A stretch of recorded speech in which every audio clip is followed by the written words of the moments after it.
Good afternoon, everyone.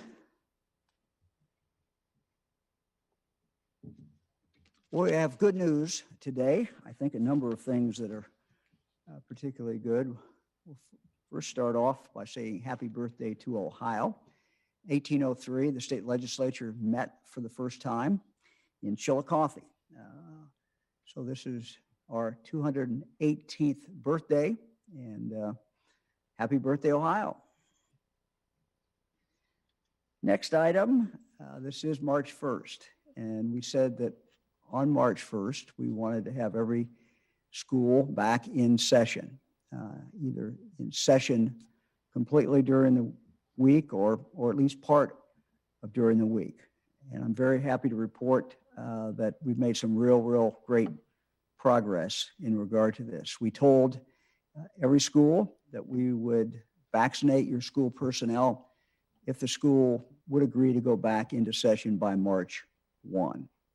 We've now vaccinated about 200,000 school personnel K through 12.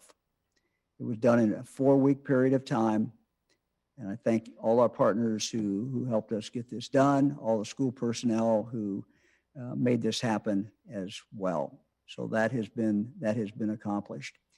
If you look at where we were back at the beginning of January, in January, 50% of our public school students were not in person. They went to schools that were not offering in-person learning at all, 50%. Today, that number is less than 10% of the school population. And if you break it down by school districts, we have 609 public school districts in the state of Ohio. As of today, there are only 8 of those that are not back in session. Of those 8, 7 will, within the next few weeks, come back into session. So this has been a very successful program. We're very happy about it. We want to thank our teachers. We want to thank all our students, all school personnel, and it's a very good thing. Very happy about that. We have another piece of good news. I'm going to let the Lieutenant Governor talk about this, or ask him if he would talk about it. But Site Selection Magazine today announced that Ohio ranked number one in its Governor's Cup 2020 State Economic and Business Attraction Ranking. Lieutenant Governor, you want to talk a little bit about that? Yeah, Governor, it's great news. You know, with 2020, we didn't know what the economic development impact would be in our state, around the country, but we stayed aggressive with our partner Jobs Ohio, and really tried to focus on continuing to do deals, trying to get things moving forward, focusing on the fact that we were going to come out of this, and you know, what state did you want to be? And we kept saying, look, Ohio is very competitive as being a great pro-business environment, but also a great pro-worker environment. And we were developing talent and continuing to create a state with a very diverse economy. And what Site Selection Magazine did is they do this assessment, and it's based on new business projects with significant impact, including headquarters, manufacturing, R&D operations, logistics sites, and others. And they ranked Ohio number 1 in per capita deals done. They even put you, Governor, they had a picture of you driving the car that they had showing that we were leading the country. And it's great news. Now, we know that we've had a lot of big things that we've done with innovation districts and retention of headquarters like Sherwin-Williams and Cleveland. But I found this also interesting that as far as our regions, Toledo tied for number 1 for total projects in areas with populations between 200,000 and 1 million. These are, you know, metro areas. Additionally, Dayton Kettering ranked number 5, and Akron tied for number 10. So it wasn't just in the big areas of the state. It was in our medium-sized cities, and it was in our rural communities that we got deals done, and we're able to get the number 1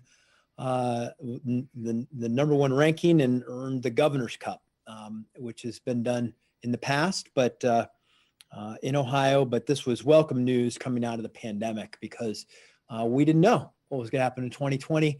And it's nice to see that when you measured it with where businesses were investing, Ohio was number one. So congratulations, Governor, and good news for Ohio and for the people of our state, because that should mean with these capital investments that come in 2021, the jobs will eventually follow. What is great news, Lieutenant Governor, and we're very happy about that. We need to celebrate that as well. It is great news for the people of the state of Ohio. More good news. I talked about being on offense against this virus, and what puts us on offense really is having the vaccine. We have more vaccine coming in to the state of Ohio today, tomorrow, Wednesday, and Thursday. As everyone has heard, Johnson & Johnson is now starting to ship, and we're very excited about that. Ohio will get 96,100 doses, 96,100 doses in the first week. So we're very happy about that. If you look at the total number of doses that we are receiving this week in Ohio, again, for the next spread over 3 or 4 days, that number is 448,390 to be exact, doses coming into the state of Ohio. This is by far the most doses, more doses than we received in any other week. We're very excited about this. The Johnson & Johnson, we are sending the Johnson & Johnson vaccine to over 200 independent pharmacies around the state. Most of these pharmacies have not received any vaccine. So if you live close to an independent pharmacy, this will be an opportunity to stop in there or call them and make that appointment to get that vaccine from your local independent pharmacy. We're also sending these Johnson & Johnson vaccines to our local health departments, to our hospitals, as well as to some of our chain pharmacies. So it's going out, as I said, 96,100 doses. It's going out around the state of Ohio. Eric, let's take a look at our map. This map represents where people are able to get the vaccine today. And we have expanded dramatically the number of actual locations where people can get this vaccine. So we are over 1,200 locations in the state of Ohio now. As you can see, they're not only in every county, but just everywhere throughout the state. So more vaccine and a lot more locations. I want to take a moment to talk about this map. When we first started making plans for vaccine distribution, one of our goals was to make it as easy as humanly possible for people to get it and to be close at home, close to your home. We placed at that time vaccine in all 88 counties so that Ohioans would not have to travel a long way to get a shot. Just a few months ago, we had about 750 providers. This week, we've increased that number, as I said, to more than 1,200 providers. That number includes local health departments, hospitals, federally qualified health centers, independent pharmacies, as well as chain pharmacies. If you want to take a look and see the list, you can find that on coronavirus.ohio.gov. That's coronavirus.ohio.gov. You can search by county. You can search by zip code. It will show you where you can go online with the website of a particular pharmacy, the phone number, as well as the location. And I said pharmacy, I meant actually providers. Any of the providers can show you that. What we're seeing is that there still is a significant demand for the vaccine, but we're seeing some space in there. We're seeing some openings and some opportunities. We talked about this on Friday, and I said, now's the time. If you've not been able to get a vaccine, now's the time. If you qualify, you should be able to get that vaccine. We looked this morning just at a few kind of randomly at a few places. We checked Giant Eagle, we checked Kroger, Walmart, Discount Drug Mart, and a few other places. And just to give you an example, in Norwood, there were 34 provider locations with vaccine within 10 miles. Zip code 45337, Maumee. We checked today 33 provider locations who had vaccine within 10 miles. And if you look at tomorrow for Mercy, Toledo, and Lucas County vaccination site, this big vaccination site in Maumee, 2,000 vaccination appointments are available for tomorrow. 2,000. Eligible individuals can schedule through the Lucas County Health Department at lucascountyhealth.com/COVID vaccine. That's again, Lucas County Health, one word, lucascountyhealth.com/COVID vaccine. 2,000 there. In Youngstown, we found 23 providers within 10 miles that had vaccine available. Xenia, Ohio, we found 8 providers within 10 miles who had vaccine in stock. Lancaster, 4 provider locations within 10 miles with vaccine in stock. Athens, 4 provider locations within 25 miles with vaccine in stock. Huber Heights, 28 different providers within 10 miles. And Warrensville Heights, 41 providers within 10 miles. Downtown Columbus, I don't know if I read that, but 34 locations within 10 miles. So again, how do you do this? Obviously, you can go online. You can also, with the over 200 new local pharmacies, our locally independent pharmacies, you could walk in to those in your community. Local health department, you can always call the local health department. You can also call the area agencies on aging, or you can call 211. Many people are used to dialing 211 for critical services. You can call 211 as well. Now, because of the additional doses and because of what we're seeing as far as the uptake, there's still, significant demand out there. But frankly, we felt, knowing all the new vaccine that is coming in, very significant increase, and that there's available vaccine in a number of sites right now in Ohio, we felt it was time to expand the group that is eligible. And so let me start with phase 1C, what we're calling our 1C vaccination program, phase 1C. Individuals who have additional medical conditions that may increase a person's risk of severe illness and death from COVID-19. That is one group. The next group is those in certain occupations, which I'll talk about in a moment. Let me talk, and then I'll flip it over to Dr. Vanderhoff, and he can explain it from a more medical point of view. But what we're calling phase 1C medical conditions include the following. So we are adding these to the medical conditions that we have already used. Type 1 diabetes. Most people develop type 1 diabetes before age 21 and are completely dependent on insulin therapy from day one.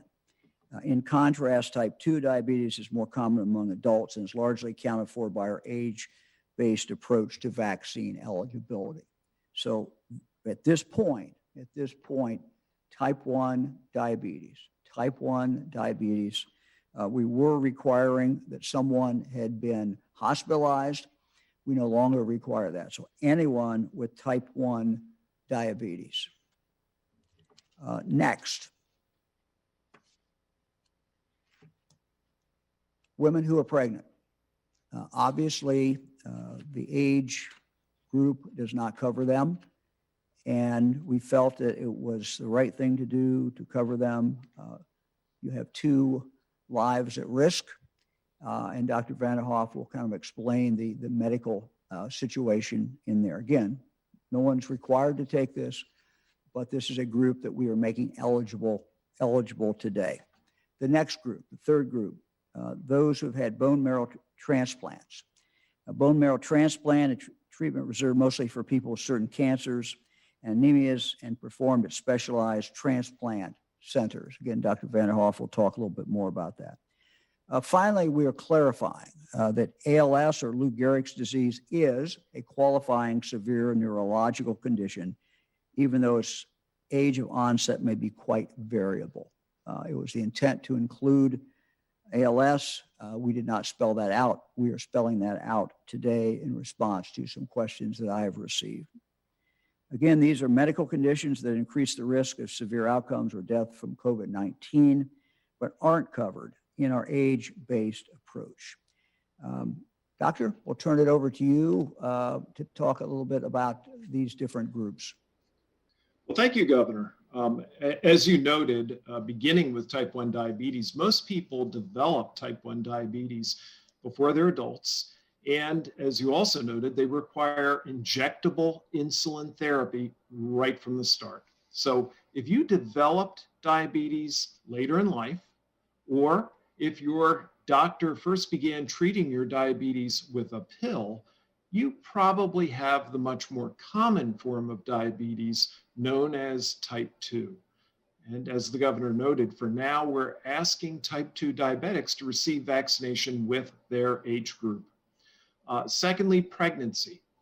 Although the actual risk of severe illness and death from COVID-19 during pregnancy is low, it's higher than that for non-pregnant people of the same age. You see, if you're pregnant and get sick with COVID-19, you're at higher risk for being hospitalized in an intensive care unit and for requiring the help of a breathing machine. And in turn, that places you at higher risk of death.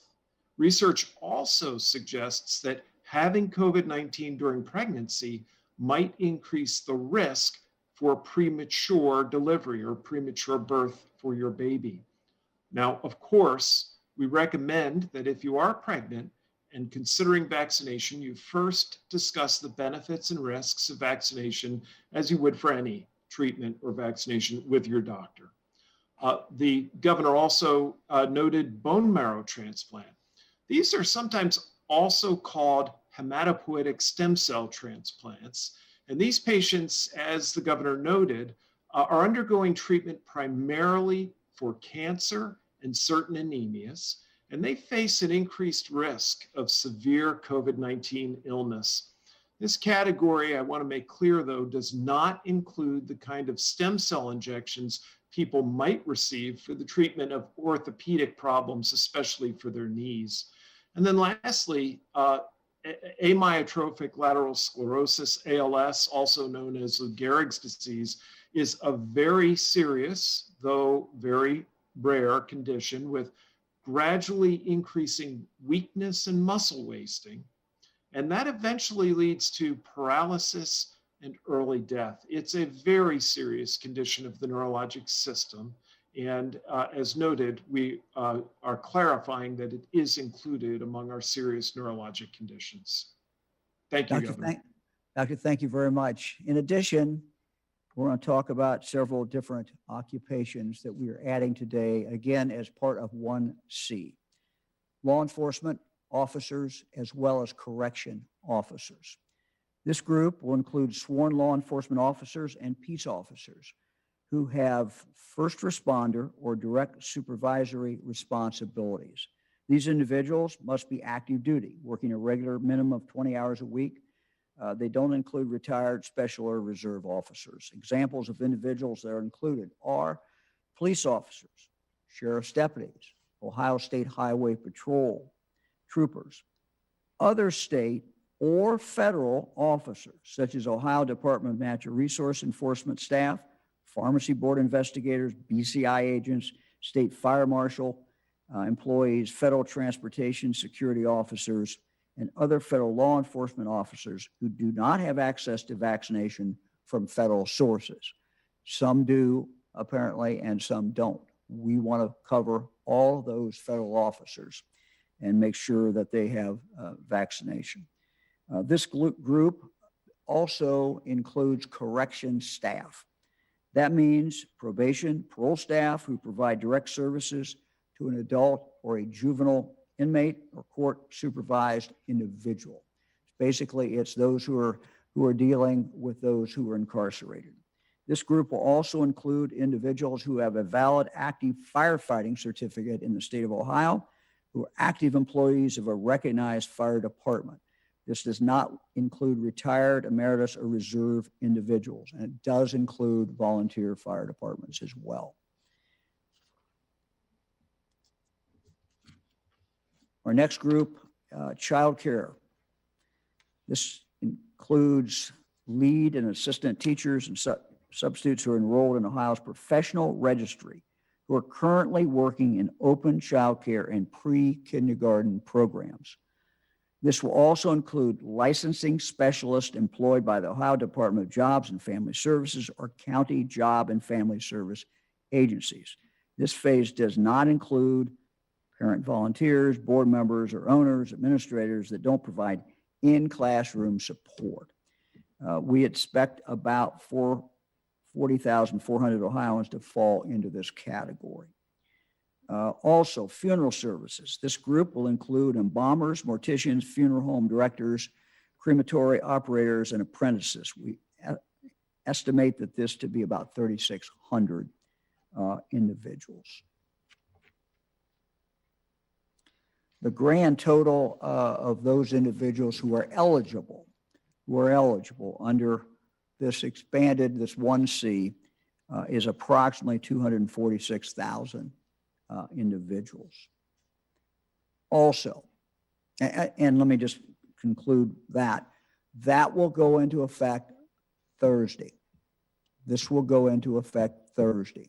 So any of these individuals who I have just named in 1C will be eligible beginning Thursday morning. Also, Thursday, March 4th, we will go to phase 2. Phase 2 of our program will begin and will include those 60 years of age and over. 60 years of age and over. So we're lowering the eligibility to 60. Anybody above 60 is eligible. And again, this will go into effect on Thursday. 93% of our deaths are those 60 and above. 93% of our deaths. So the age numbers are just very, very critical. 2/3 of our hospitalizations have occurred with those 60 years of age and over. We look forward to making more announcements as we move forward. We had stayed on 65 for almost a month or close to a month based upon all the facts that I talked about, the additional vaccine coming in and the openings that we were seeing in reservations for vaccinations. We felt it was time to make this expansion. Phase 2 has 695,000 individuals potentially eligible. So if you put the two together, you see we're slightly over 900,000 in the groups that we are opening up today. I want to recognize all the volunteers out there. This morning, as I was talking to the different health departments, a number of them just remarked at the amazing volunteers who it's taken to get this job of vaccination done. Both the medical personnel and non-medical. People who have stepped up, donated their time to help their fellow citizens. We're very, very grateful for everything that they're doing. Eric, let's go and look at some of the numbers real quickly. Cases continue to be a lot less than they were a few weeks ago. Sadly, our deaths just continue. 49 reporting this day. Hospitalizations, 103. That's a little bit under the 21-day rolling average. And our ICU admissions are right at what the 21-day average is. Eric, let's look at the next slide, please. This is all 88 counties ranked by highest incidence. What you'll see down in the bottom right-hand corner is more of the counties that are in white, and those are the counties that are now below the case number that the CDC considers high incidence. So the rest of them are above high incidence. These counties are now below. So we're very happy to see that. Eric, we'll look at the next one. Jefferson, Morgan, Athens. Those are now our highest counties. About 3 times what the CDC says is a high incidence. So again, these numbers are coming down, but if you look at the top 20, these are still very, very high numbers as far as spread is concerned. Eric, let's look at the next one. You'll see hospital admissions continue to generally go down, although if you look at the number reported from yesterday's hospital census, you'll see that that is actually up by 20. But the trend line, the general trend line has continued, and it is good, certainly going in the right direction. Eric?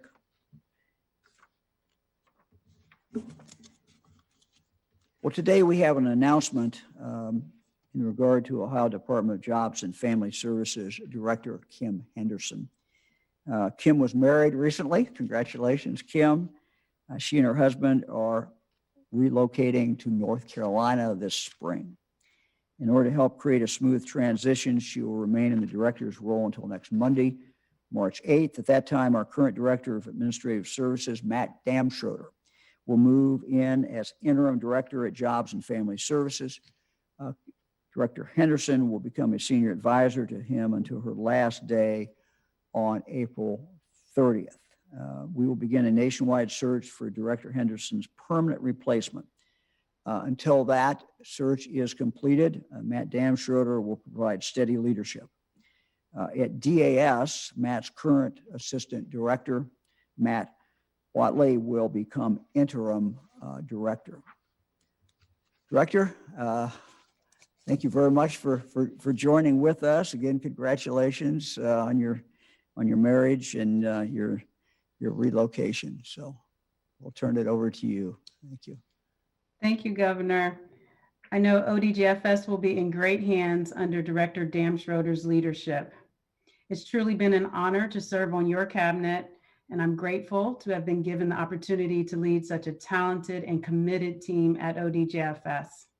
They are serving a record-breaking 3 million Ohioans right now, and I'm so proud of their work. I'm also thankful for the partnership of the 150 plus local agencies that help administer our workforce and health and human services programs. I'm deeply grateful for the encouragement and support of my husband, Eric, and my family and friends at home, my friends on cabinet, and on the governor and lieutenant governor's executive team.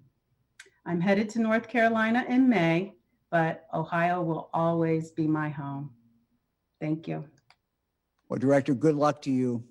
Thank you very much for your service. We're very, very grateful. The Director worked with me for a time when I was the Attorney General, and so we appreciate all your service and our very best wishes to you. Lieutenant Governor. Thank you, Governor. I wanted to just touch base a little bit and make Ohioans aware of what's happening with the $1.9 trillion COVID relief bill that passed through the U.S. House of Representatives in recent days. There's no doubt that the plan provides significant additional relief funding for state and local governments. However, there's a provision in here that I want to raise an issue with, and that's the fact that the relief bill, which provides $350 billion to state and local governments, uses a formula that incorporates the state unemployment rate for the fourth quarter of calendar year 2020, instead of using the straight population-based formula that is traditional in most bills of this nature, and was certainly used in the previous CARES Act. they're in doing this, it really puts Ohio and a lot of states at a disadvantage in terms of the funding that comes from this.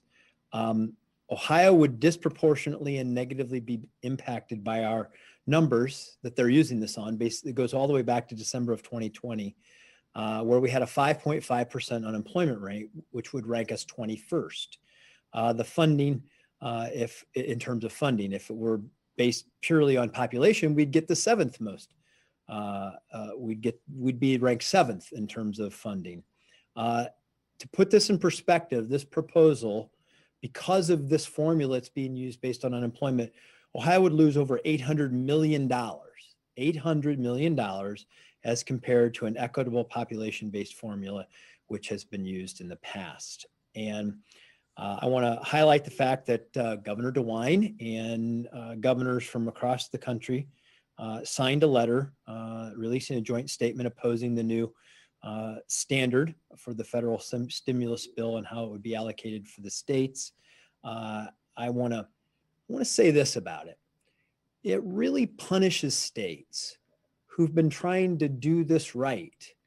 The states that have tried to find a balance between protecting the health of its people from the pandemic and also protecting people's economic health, trying to get them back to work where it was safe and manage this pandemic in a thoughtful way that finds that balance.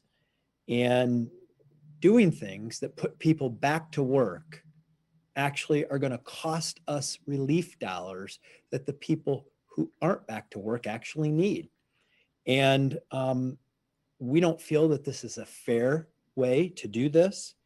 And I also might add this, that in this country right now, all 50 states are experiencing a tremendous amount of attempts at fraud, which has been going on throughout this process.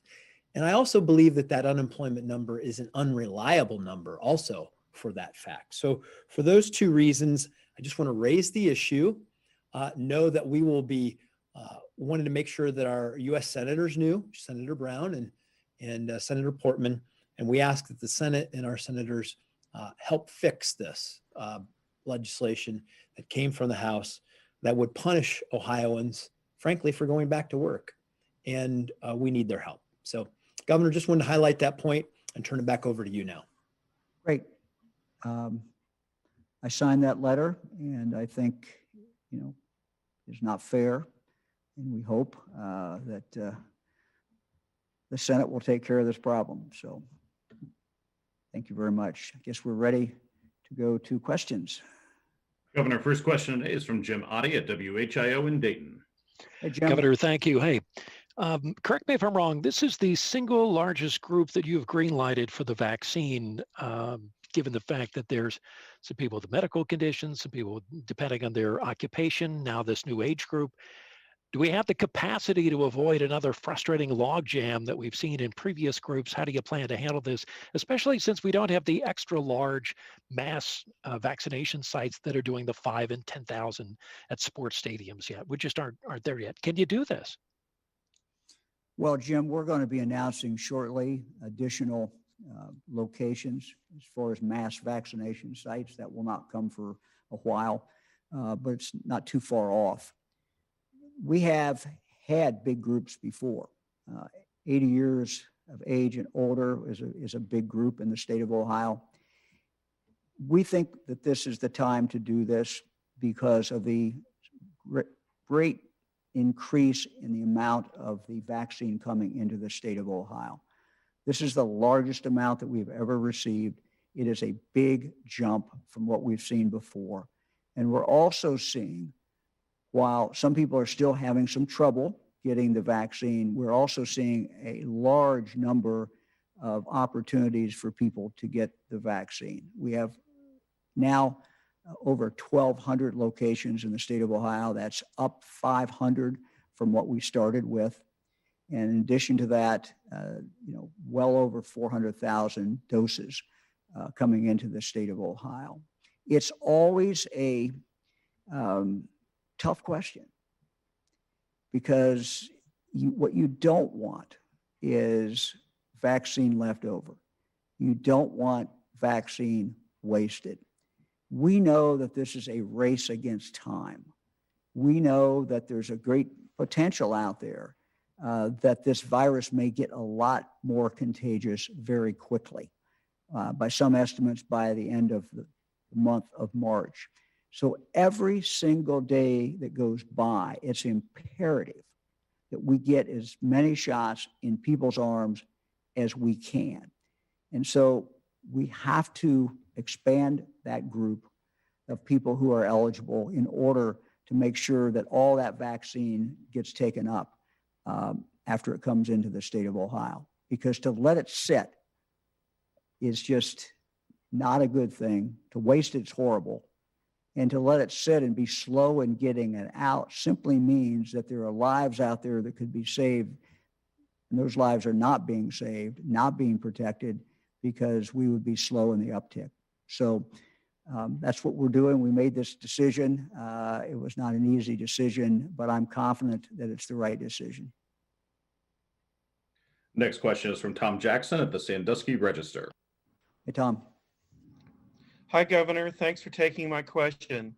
Governor, I think probably like many people, I've been obsessed with the vaccination scoreboard that you have at coronavirus.gov. And I'm wondering how you're going to update that now that you have single dose vaccines, and how quickly you're going to switch over your scorekeeping system. Yeah, look, Tom. I'm sorry you don't like the system, but we think it's accurate. It shows first doses and it shows second doses, and obviously now that we have a vaccine where it's only one dose, which is a good thing. We're going to have a first dose at the same time. That is actually going to be the ultimate dose, and so our report will show that, and people will be able to understand what is going on. But we've been continue to report first doses and second doses. We report them separately. We report the demographics separately, and you'll see when we come out, when the switch is made over, so that we're starting to see in the next couple of days, when we're starting to see that one vaccine come into play, we'll be able to demonstrate that on that scoreboard. Governor, just to clarify, I like the scoreboard just fine. I don't have a problem with it. I was just asking when you're going to clarify it, because obviously you have a new kind of vaccine. Yeah, and we'll be putting something out in all likelihood tomorrow before that first number hits there. So we'll be, in fact, this is a question I asked our team this morning, and I didn't have a chance to get an answer back before I walked in here today. But we'll have an answer tomorrow before that, those numbers start accumulating on there. Thanks, Good Governor. question. You're right on it. Thank you. Next question is from Laura Hancock at cleveland.com. Hi, Laura. Hi, Governor. I have a question also about unemployment. Since you brought in some private sector experts to help with the system, specifically, what changes have you guys made? Yeah, we're gonna have a report in the next few days, and from the people from the private sector who have come in, and I'm going to let them talk to you about it, because they can certainly talk more in depth. And so we'll have that information for you within the next few days. It's a very good question. Next question is from Clay Gordon at WBNS in Columbus. Hey, Governor, are you there? I'm here. Hi, Clay. Good afternoon. Obviously, major expansion news today with those eligible.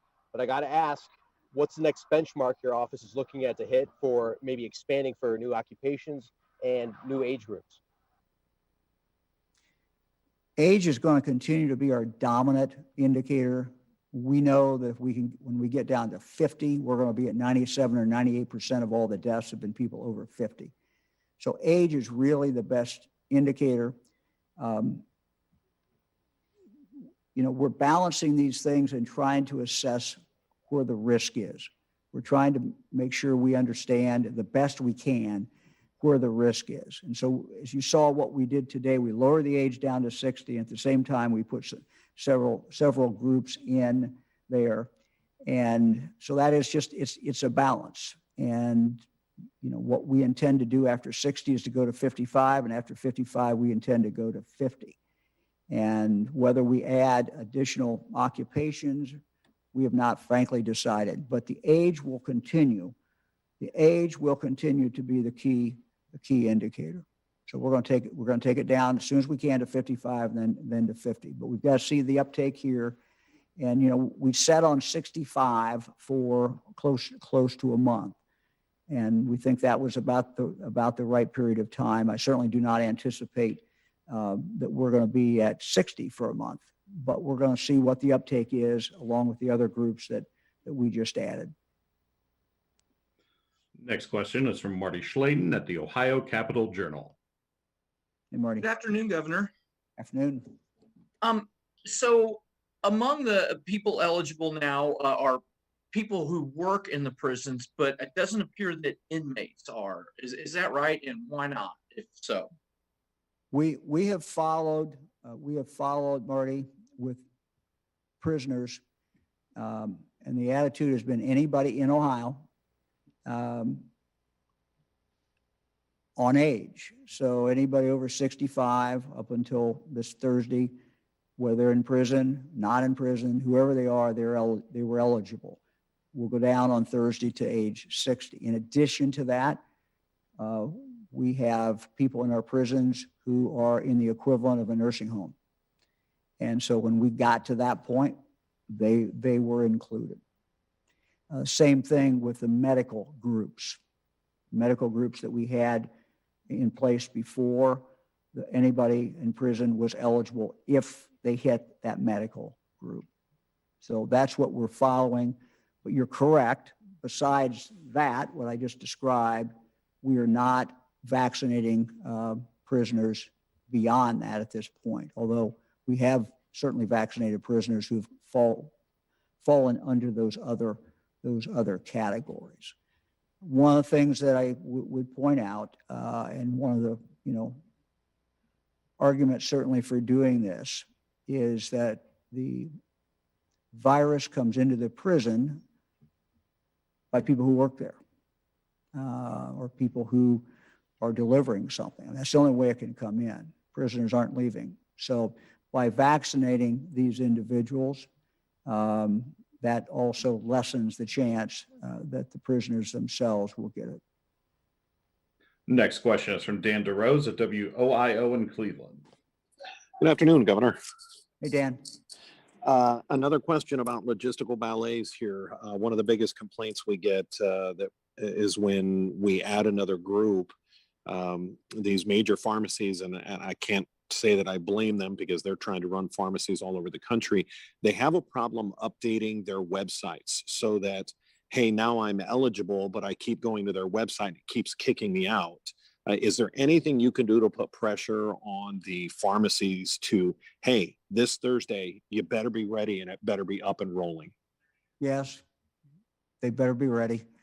We've told them that. And, part of the decision-making in regard to announcing it today, but it going into effect on Thursday, was how long is it going to take them to update that? And we went around to the different chain pharmacies, and we were satisfied that they could update it by Thursday morning. So you're absolutely right. That's a concern. It's a consideration, and it's one of the things that we discussed yesterday in putting the final touches on this, is how long it would take for them to update so that if someone had that medical condition and they went in, that system would be ready for them.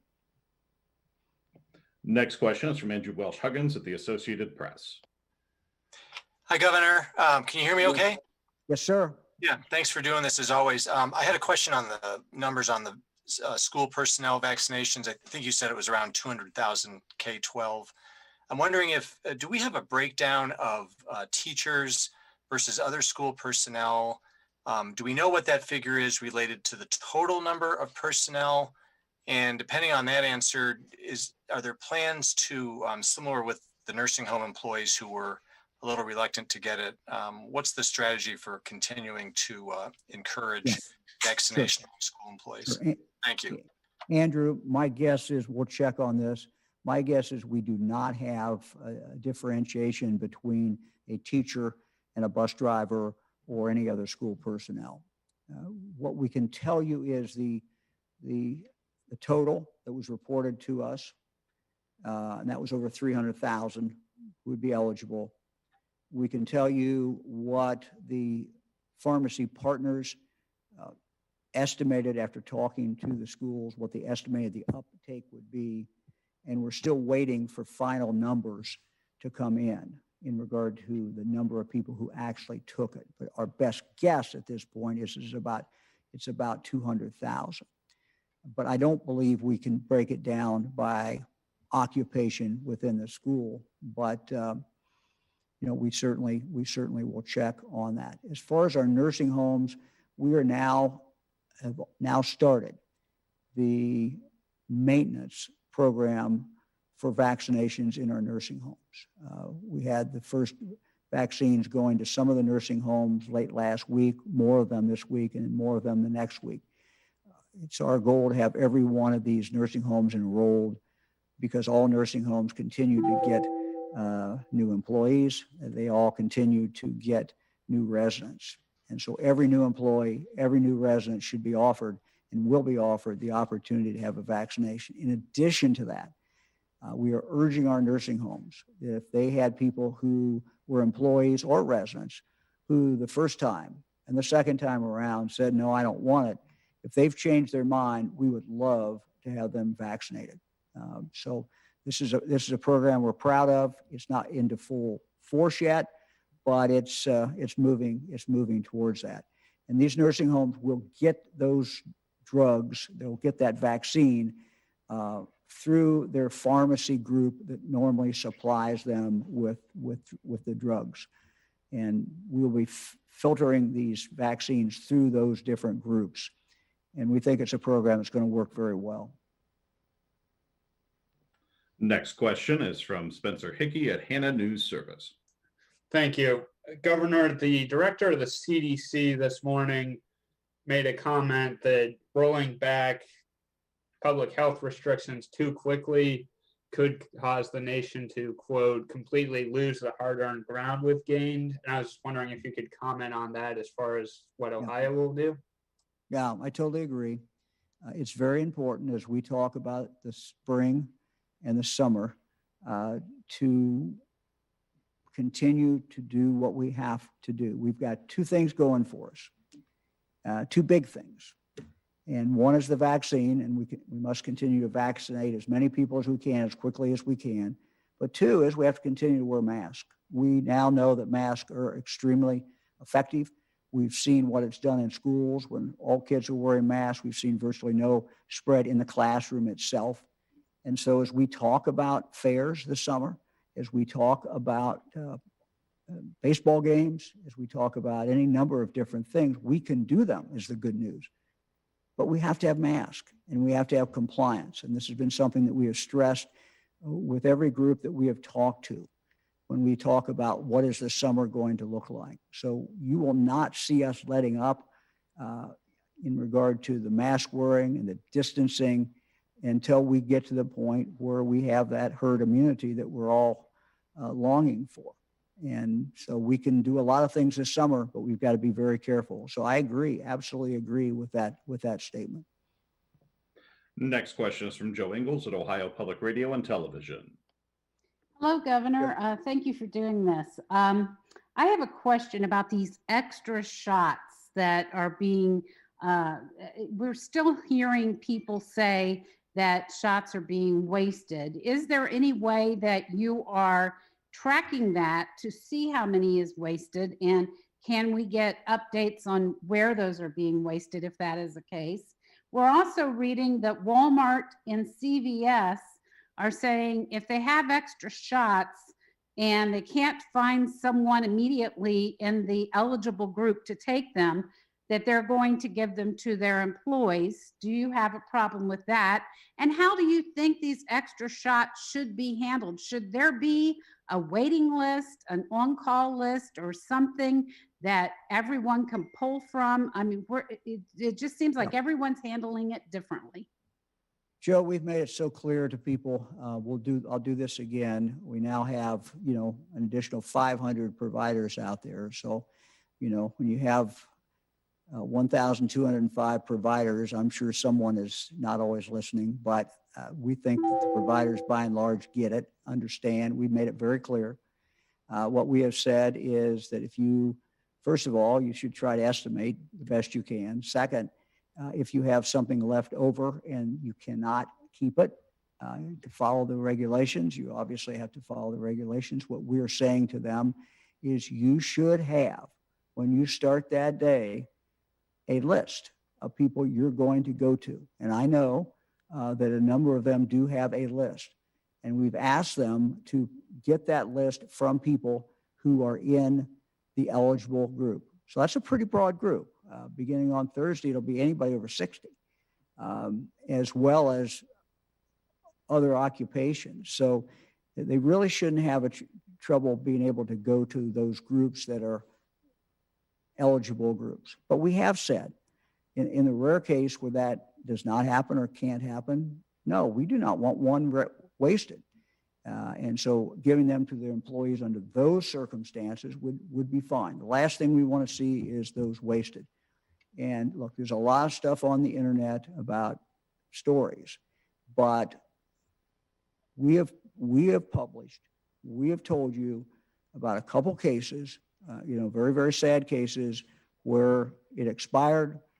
There was a reason that happened. It wasn't good, but we report anything that we know in regard to that. Lieutenant Governor? Yeah, Governor, again, I've referenced this form. Every provider has had the guidance about how they're supposed to handle this. They know that they need to put a waiting list together with people who are eligible at these by age group, by qualification group, so that they can call them at the end of the day if they think they're going to have extras. I know, look, when there are over 700, now we're over 1,200 providers, as the governor mentioned, that we're going to have some people that won't do it the way we've asked them to and clearly defined how they're supposed to do it. But I ask this question, Joe, when I go to visit these places, whether I was in Mansfield at the health department or last week when I was at Hopewell and Chillicothe, and I say, hey, do you have your emergency list available? And they're like, oh yeah, we have it. And it's filled out. And on occasions where people don't show up for appointments, or we have extra doses because we were able to get more out of the vials or whatever it might be, they call their list. And every provider that I've talked to has built this list and works through it when the time comes. Next question is from Jesse Balmert at the Cincinnati Enquirer. Hello, Governor. Hey, Jesse. I imagine every time you have a list, you have people excited to be on it and people frustrated not to be on it. But if you could maybe explain why certain conditions like cancer, kidney disease aren't on it, or certain professions like restaurant workers or grocery workers who, presumably have a lot of contact with the public as well. Sure. Dr. Vanderhoff, I'll refer to him on the medical side of that. We believe that age is still the best indicator. We made some exceptions when we thought there was a compelling case that an individual was at very significant risk. And we made exceptions for those. Dr. Vanderhoff? Yes, Governor, that's absolutely right. Our effort is to do the most good for the most people with the limited resource that's available. And age really is our best guide to identifying people in Ohio who are at risk for dying from COVID-19. There really is no measure, no way of identifying one's risk of severe illness or death that's better than age. Many of the medical conditions that are not currently on our list of medical conditions are ones that are much more common as we get older. And well, it is not possible to account for every person who might have some of those other medical conditions when we are using an age-based cutoff. We know that we are accounting for most of those people in many circumstances. So very simply put, age really does allow us to best capture risk, as evidenced by the fact, and the governor shared this before, that at 65 plus, we were accounting for 87% of the risk of death. And when we get down, as we're approaching age 50, we'll be at around 97 or 98% of accounting for the risk of death. Next question is from Adrian Robbins at WCMH in Columbus. Hi, Governor. Thank you for Hello. taking our questions today. When it comes to the Johnson & Johnson vaccine, does the state have any plan in place to try to utilize the one-shot doses to certain communities? And for people who go to get an appointment when the Johnson & Johnson vaccine is here, should they be hesitant about getting that vaccine versus the Moderna or the Pfizer vaccine, especially if they're older? Well, I'll let Dr. Vanderhoff take that. I will point out that the White House made it clear they want it, broad through every population group, or at least every geographical area of the state, and we have tried to do that and to follow that. Dr. Vanderhoff, you want to talk about the Yes. comparisons of the three? Yes, sir, certainly. Well, the news regarding Johnson & Johnson is very, very good indeed. We now have a single dose vaccine that stores very nicely with regular refrigeration and appears to not only be effective, but to have a very modest side effect profile. Remember, when we think about these vaccines, the endpoint that matters is, do they prevent people from being hospitalized and dying? And this vaccine is 100% effective at that endpoint. And that's true not just here in the United States, but also in South Africa and Brazil, where the highly resistant strains are circulating. So in a nutshell, I look at what we now have available, and we're beginning to develop a menu of options. One of those is Johnson & Johnson, one shot instead of two, a favorable side effect profile. And at the end of the day, we have 3 vaccines, all of which will keep you out of the hospital, out of the ICU, and out of the morgue. Now, let me just add to that. One of the things we are looking at, are there logical places where one shot, makes more sense? And we're still analyzing that, and we'll have more in the days ahead.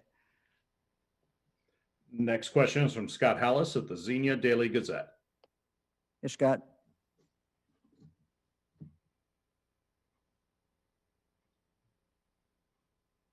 It'll help if I unmuted myself. Can you hear me? I can now, Scott. You're good. Sorry about that. So with regards to the folks who have been vaccinated already, and this might be a better question for Dr. Vanderhoff, I've seen some people on social media and just out and about where people are saying, well, I've had my vaccines. Now I've had both doses. I'm not going to wear a mask anymore. I'm just going to go out and about and do whatever I want, life back to normal, because I'm not going to get, I'm not at risk at getting COVID. Is that a smart play, or are there still precautions people need to take because, they could potentially be carriers and not show any symptoms, even though they've had the vaccine, they can still pass it on to people? Dr. Vanderhoff, it's all yours. Thank you. Well, I think that your answer is a very, very good one. Let me explain that a little bit further. So our vaccines are very, very good, but not any of them are 100%. So until more and more of us get vaccinated, it's premature for us to talk about putting aside our masks and social distancing. Number of things could happen. One, you could have gotten the vaccine and been one of the few people for whom the vaccine really was not effective. Secondly, there's a time period between when you get the vaccine and the vaccine is effective. It's variable, but it's a period of weeks for all of these vaccines after you finish your vaccination. And then the third issue is that even once we're fully vaccinated, our immune systems are ready to go. When we're exposed to any virus, it takes our immune systems a little bit of time to be ready to deal with that and prevent us from spreading it to others. So it all boils down to herd immunity. When we get closer to that, as the governor has noted, we're going to be able to start talking about moving back away from some of these safeguards that we're using now, but it's premature. Next question is from Alexis Moberger at WSYX in Columbus. Hi, Governor. Can you hear me okay? I can indeed, Alexis. Thank you. You're good. Great. So Dr. Vanderhoff, and you just kind of touched on it, but with these vaccine clinics, are they going to be the ones to decide how all 3 vaccines are distributed, or will there be guidance on who gets, the Johnson & Johnson vaccine, Moderna, Pfizer? I guess, how do you keep people from getting too picky, deciding which ones they want or don't want when they go into a vaccine clinic? I think it's been said very well by a number of the national experts, as well as Dr. Vanderhoff. They've all said really the same thing. If you can get the vaccine, get it. We've seen tragically too many cases where someone got the vaccine and it was too late. They already had the COVID and they died. And we just see these. And that's why it's so imperative. Every day matters. Every day matters. So if you have the opportunity to get that vaccine, you need to get it. Dr. Vanderhoff, I'll Yes, refer to Governor. you. Yes, Governor, I think you said it very, very well. The best vaccine to get is the one that is available. When it's your turn, get in line and get your vaccine. We are confident that we now have 3 vaccines that will keep us safe. And I think that that's something we can all feel good about. Let me add one thing I forgot to mention, and this I think is important for scheduling. So not just for the providers, but for everyone out there who's going to try to get the vaccine. We have now authorized the providers to book for the week of March 8th, as well as the week of March 15th. So this week and the next 2 weeks, they can now book. We've told them to assume 75% of the doses that they're receiving this week. We hope that they'll get more, and they very well may get more. And so that means that, those may free up as they get closer in time. But this is going to enable the providers to book for 3 weeks, and it's going to enable people to get vaccinations booked. So it should open up a lot more slots once the providers get that moving in the next few days. And I think it's going to give people some confidence that they have a slot, they have a vaccine time, they have a date. And I think that will help as well. Next question is from Justin Dennis at MahoneyMatters.com. Good afternoon, Governor. Afternoon. We'd like to know how the new capacity limits on entertainment and sporting venues affect school musical or theatrical performances. You may remember we asked last month about guidance for school arts. Given the upcoming orders, has any more thought been given to students who chose to participate in arts rather than sports, who may still have time to prepare a spring performance? And maybe Dr. Vanderhoff could weigh in on how these events are considered riskier than sports.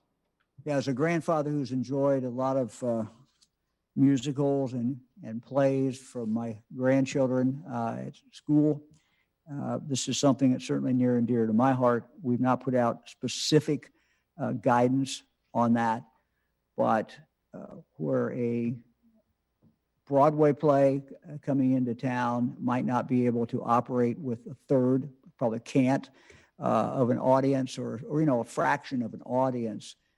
Certainly high school drama can occur, high school musicals can occur, and we will in the next week or so give specific guidance in regard to that. So I would think that this would be something that we would be able to see this spring. You're doing, but we don't have audio, so we just see like the slider bar. I know. I can't wait till we're back in the building. Everything's gonna be so much easier.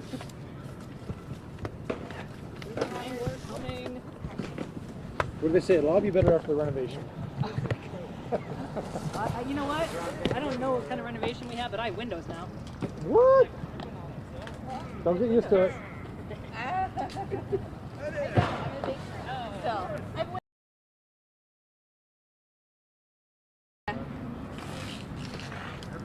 Everything food-wise good to go. Okay. Okay, there is water. So is this the second truck you're saying that supplies it? This is the fourth truck. Fourth truck? That one is full of food that's going to Texas. Yeah. We filled up one of these with water that's at Cherry Street Mission. This is food, this is hygiene items to go to Tomato. Oh, so it's good with one truck going to Texas. So it doesn't being local. It's the driver, you know. Yeah. Fun. I'll drive it down. I'm sure you would. I'll drive it. I'll take it about a week to go to Texas. Honey, I think they're doing it like 48 hours. Hi.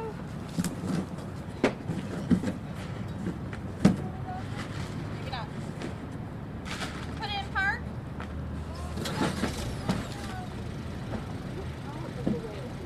I know. What? I'm gonna get crushed between two cars. Oh, and it's one car. Thank you. Hello, Melvin. Thank you so much. Appreciate it. You're outside. Oh, he's my little boss. So unusual. Okay, yeah, no, right.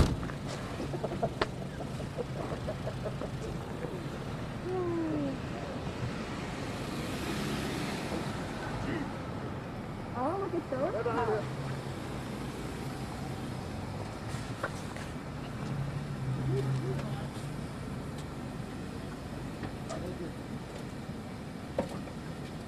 Howdy, how are you?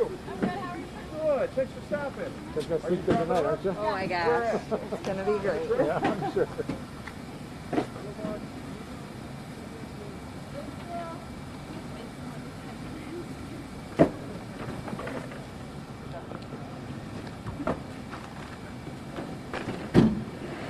The two bags and the two waters? Yeah. Okay, want to let you know the water right now, we met our Texas quota, but the rest of the water that we're donating is for the CA3 tank, if you're okay with that? Thank you. You doing those marijuana gummies yet? You doing the marijuana gummies yet? No, not yet. I don't even know where to get them. Too old anyway. They're all over in Michigan. Too old. Too old. Too old. We're trying to get my dad to start doing it. He's always on the muscle. He's almost 80.